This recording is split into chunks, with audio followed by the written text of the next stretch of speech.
High, তোমাদের সাথে আজকে শেয়ার করব একটা ক্যান্ডি হাউস, যেটা আমি এই প্লাস্টিকের লাইটিং বোতল দিয়ে বানাবো। যখন ছোটোবেলায় কার্টুন দেখতাম তখন দেখাতো যে এই ক্রিসমাসের সময় এই ক্যান্ডি হাউসগুলো ওখানে দেখাতো।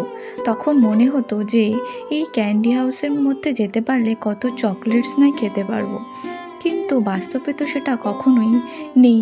তাই এখন বানিয়ে ফেললাম একটা ক্যান্ডি হাউস নিজের মনের মতন করে, স্বপ্নের দেশের মতন। এটাকে বানানোর জন্যে আমি ইউজ করেছিলাম সুপার ক্লে আর নানান ধরনের ক্যান্ডি আমি এখানে বসিয়ে দিয়েছি। আমার এই ক্যান্ডি হাউসটা ভালো লেগে থাকলে তবে অবশ্যই কমেন্ট করে জানাবে।